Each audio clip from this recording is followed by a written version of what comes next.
Hey folks, welcome back to the channel. We're still on the water bottle kick here, and there's going to be some other stuff coming pretty soon, but I'm going to go ahead and roll through this water bottle stuff whilst I'm thinking about it. So last video was the water bottle bag, or some sort of bag pouch to carry your stuff in with, like a shoulder strap on it or a sling. This can go in one of those, but most of the time it just goes in the side of a backpack. And this is used in combination with a stainless steel bottle. So a Grayl stainless steel bottle, depending on how big you want, is completely up to you. I actually like either the ultrapress size or the ultra light, so the original little Grayl with a 40-ounce stainless steel bottle, and I just run it through my Grayl and fill my 40-ounce bottle up, and I can stash that and just use my Grayl whenever I need to, as long as I'm close to water throughout the day, and then fill it up right before dark and run it through there and get back to camp and still have 40 ounces ready until the following morning. I don't have to do any more. It's just how I like to do my thing. But I went through all of these. Sorry, I got choked on spit.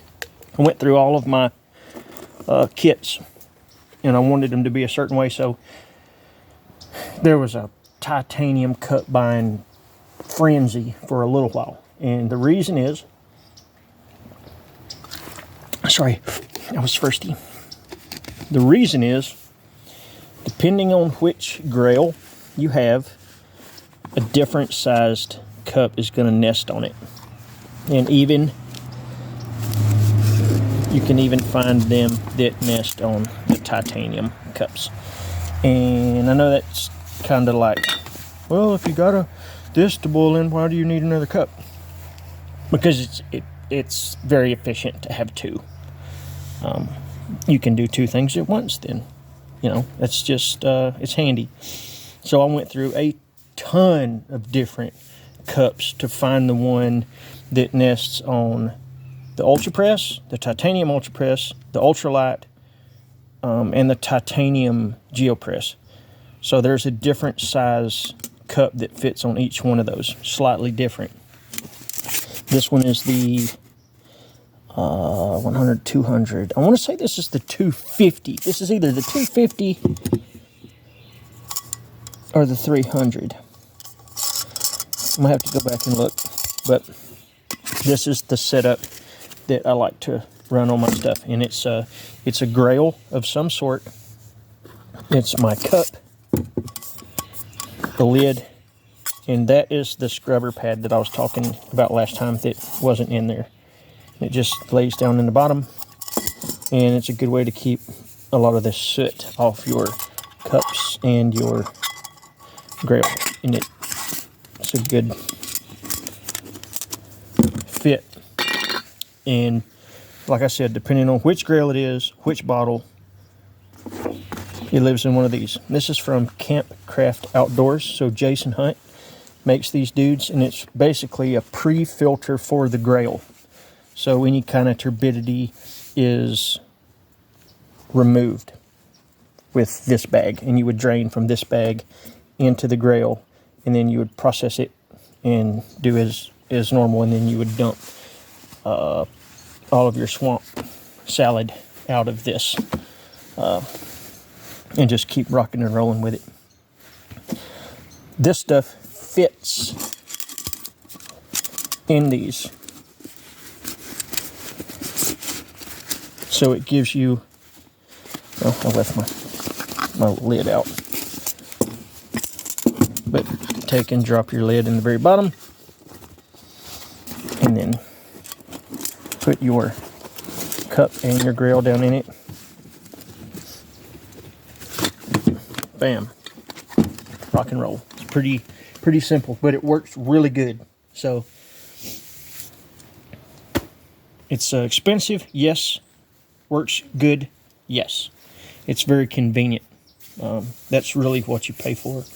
when you get a Grayl is like, what is it, 8 to 12 seconds, and you're done. Like, and if you carry another reservoir with you, you can bang out quite a bit of water in a couple of minutes. And then, like I said, just set on that and use this guy as needed throughout the day. And, you know, that's there's a whole bunch of different scenarios, or there's different things that you have to take in consideration on all this stuff, like how close are you to water, where's your camp at, you know, are you traveling, how much are you carrying, do you have time to boil water, or do you have a vessel you can boil water in, you know, how many people can do it, you got somebody that's going to be on water duty, whatever. There's tons of different stuff that would affect the overall outcome of you collecting and purifying water. This just is a one and done, bam, you're done deal. Works really well for me. So there's going to be another video on the ultra light, which is not titanium. It's just the plastic, and it doesn't have the spigot little mouthpiece on there. Then there's another video that's going to be on the ultra press, which is this one, but it's plastic. Each one of those take a different size titanium cup that nests on those, and they rock and roll in the same pre-filter bag. It's a really neat setup, works very well. And the big GeoPress, it actually nests really well with the Stanley, you know, little Stanley cook sets. They're like 15 bucks, comes with the little 2 green cups. It nests really good in one of those, and those Stanley cook sets are fantastic. I've got one that I started using in high school, and it's got smelling real funky from where I had cooked so much stuff on it, and I took the wire wheel to it and spruced it right back up, and it's still rocking and rolling.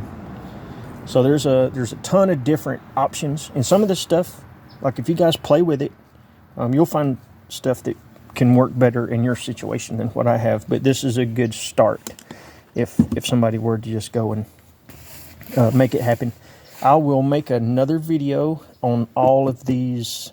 I'll take and set them all out, and then we'll go through and I'll look at my purchase history on Amazon, because I bought like 8 freaking titanium cups trying to find the ones that work. All that whole experiment is on my Instagram at Bushcraft Kelso. You can find that on there. But I'll lay everything out and put the price with it and what size titanium cup and maker, because you can get a 300 from this person and a 300 from that person, and then be 2 totally different. There could be a step in it. One's a little taller than the other. There's some sneaky stuff going in when they make these things, so you have to get the specific size of a specific company to get them to fit. They're kind of hard to get to going, but like I said, I figured it out for you guys, and I'll do a video covering that. But anyway, my vacation starts tomorrow, off till after Christmas, but I'm gonna be putting an alternator on my kid's car and doing all kind of fun stuff. Anyway, a bunch of videos and campfires and cooking food and banana pudding and Christmas and Santa Claus and all kind of stuff. So, you guys enjoy y'all's week. Wrap it up. Thanks for the support, as always. Feel free to like and subscribe. Check out Instagram at Bushcraft Kelso, bushcraftkelso.com for things and stuff. And thanks again, guys. Merry Christmas.